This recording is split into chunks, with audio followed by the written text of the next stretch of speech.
Alright, so what's up? So today we're going to be doing a story time, a really fun, exciting It was slash, fun.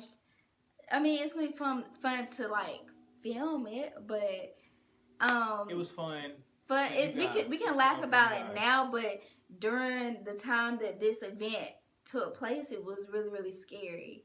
So we're gonna be doing a story time today. This is gonna be our first story time, so bear with us if we kind of like all over the place and stuff like that. So All right, y'all. So this was basically what happened. This is the time. Basically, me and Tanisha, we weren't together at this time, but it was the first time we almost got shot. Now I know that sounds scary. That sounds a little dramatic. Everybody has their experiences about them getting shot or whatever. But us, this almost really happened. Like this really why almost am I happened. laughing? Like anyway, but yeah, this really happened. Um, so check it out. So this is our freshman year at Atlanta University. This was about how long was our I freshman year? would say that was about almost we can almost say about 6.5 years ago. Yes, about 6.5 years ago. Mm-hmm. This is our very first college party. So you know, freshmen, of course, we ready to have fun. I'm drinking. Of course I didn't really drink like that at the time. I just turned 18 the summer before. And so it was a couple of my homies. We were down there. We was having a good time. I'm not gonna say his name, but one of my homies in particular, he drove us down there. You know who you are. Uh, Dude couldn't really drive like that. He still can't drive now. But shout out to him. Shout out to him. Um, I guess I just tell my side of the story first. So anyway, we get to the club. The club was called The Hut. It's in Greenwood. Okay. I'm gonna cut you off right there. So basically, this is the time. It's kind of like how we met slash a college party, kind of. But we're gonna do a separate video later on down the line of how we actually met and the whole 9 yards of that. So, like we said, we wasn't dating at the time. We really didn't even know each other at the time, but we just so happened to be at the same place at the same time. Well, obviously, because we both went to the same school, but we didn't know each other. Okay, you can go back. Play. Anyway, cause you just put me on pause. Anyway, so yeah, basically we get to the club. It was me, my homie, and my cousin, and we get to the club. We having a good time. What cousin? Jarrell was there. Oh, okay. But yeah, anyway, so yeah, we get down there, and we having a good time. You know, the party. You know, they're playing some pretty decent music. Girls dancing, smoke in the air. It's pretty much a good time. Anything that you could think of a college party, that's what was happening. Yeah, But because that was like the very first college party of our freshman year. That was back in like 2010. So yeah, that was 2010. So yeah. good times, man, good times. But anyway, I know. So the story. So this is how it go.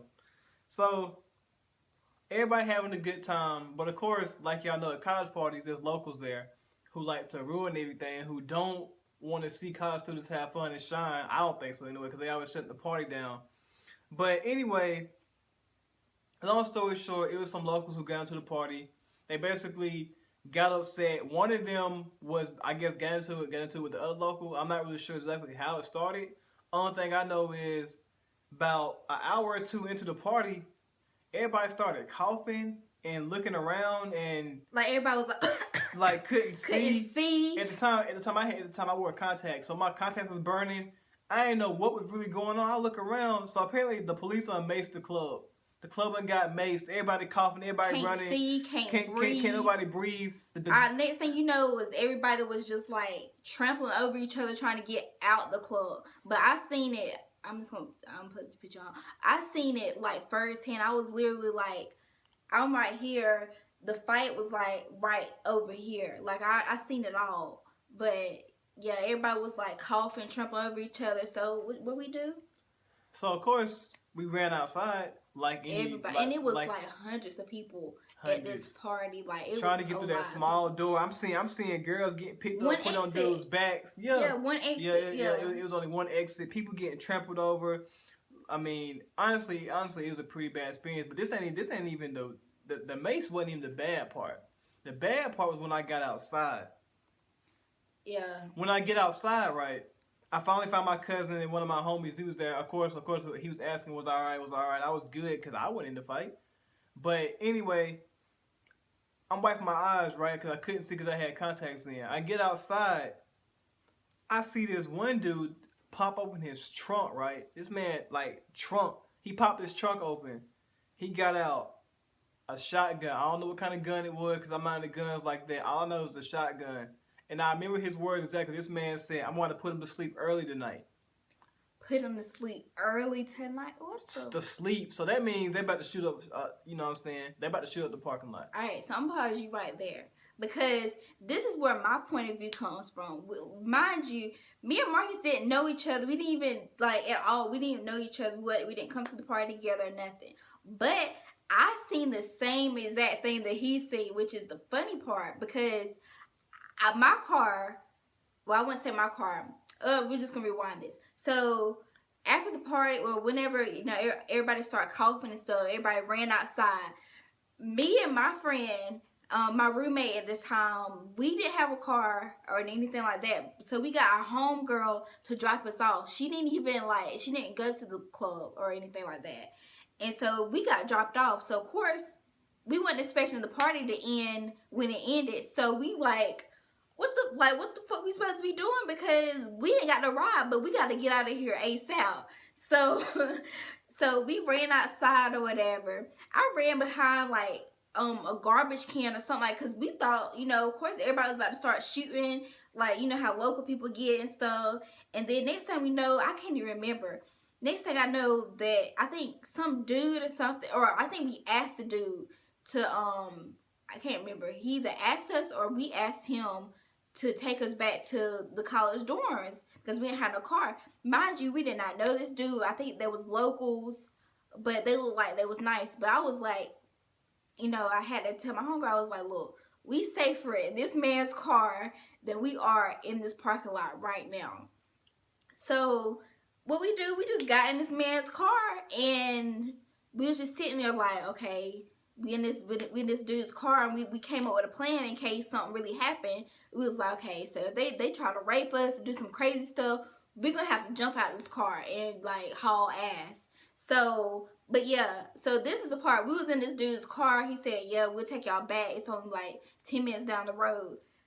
We behind the car that Marcus them seen, the dude pull out a shotgun. We looking like, what? So if he's starting to shoot, bullets about to start flying. We in close proximity of this man about to put some nigga to sleep. So yeah, you keep going. So yeah, so y'all, so basically she got the parking lot. Remind y'all, I'm still in the parking lot. She had left. I'm still here. I'm blind. I can't see. I can't breathe. Got outside. Dude talking about he gonna put you to sleep early. Like, and we ain't talking about no bedtime either. We talking about like put you to sleep. This man had a shotgun. It was about what, 4 or 5 niggas in the car. This man got out of the passenger seat, went to the trunk, which was what the car that was their car was in front of ours. Went to the trunk, pulled it out. Of course, I froze at this time. Everybody was like, I didn't know who he was talking about. I mean, I know he wasn't looking for me. I didn't fight this man. But at the same time, this man, he might be drunk. I don't know what he was doing. He pulled out a shotgun, waving it, pointing it at people. I'm literally right there looking at this man. So as soon as he pulled out the shotgun, I think everybody was just like, it wasn't too good for me. So of course I froze. I ain't gonna flex. And then I remember, because you know I was friends with what's the name before I was friends with you. And I remember him looking, the driver of Marcus' car. I was friends with him before I was friends with Marcus, like, you know. And I remember he was like, he was froze. Because he was like the only person I could see. I seen him, and then I seen the other dude that was in the car with them in the passenger seat. The driver was in the car like this. So yeah, so the driver unfroze. He backing up traffic. We still in the parking lot. They about to fire bullets. Bullets about to rain in every direction. It's people out here shooting. People running. They crying. They screaming. She calling people. Other words, it wasn't a good time. So all in all, my first college party was it's one to remember. We talking about that was like 6 years ago. Of course, we made it back home safely. Everybody made it back home safely. Didn't nobody die that night. I That we don't. know Yeah, that we know anyway. of. None of our classmates died that night. I don't know if someone did get shot. I don't know because by that time I was back on college campus, so I don't really know what was going on. Um, but I guess the one thing the good thing that I can take out of this is I got to dance with her. So I did dance with Tanisha, our first college party. I didn't really know her like that. Of course, it was a random song that came on, and of course you're not asking no names in the club. You just getting a dance. So she gave me a dance. That was a good takeaway that I liked about it. Um, so yeah, that was really about it, guys. Yeah, and for my point of view, we got back. Luckily, these niggas did not kill us, did not rape us, did not anything to us. We got back to campus and we were safe and sound. It was like, peace, whatever. They ain't really, do anything. They weren't really suspicious or anything like that. They was just like, we're glad we got y'all back home safe because niggas out here wilding. So we got back in our dorm room and locked the door, safe and sound, and that was it. But of course, we went to another college party, but we'll, check y'all in on that later on down the line. And but yeah, that was pretty much our experience of getting maced at the club and almost getting shot up at the club. So I'm really thankful for, nothing happened at the club or anything like that. So, but yeah, y'all stay tuned because we're gonna have weekly story times, weekly vlogs, weekly tags. Remember, this is our first story time. So if we look a little nervous and they got our story together, we just bouncing ideas off each other. But man, we just doing this for y'all, man. We find this entertaining. So y'all catch us next time. This is your boy Cooley. All right, bye. See Peace. y'all.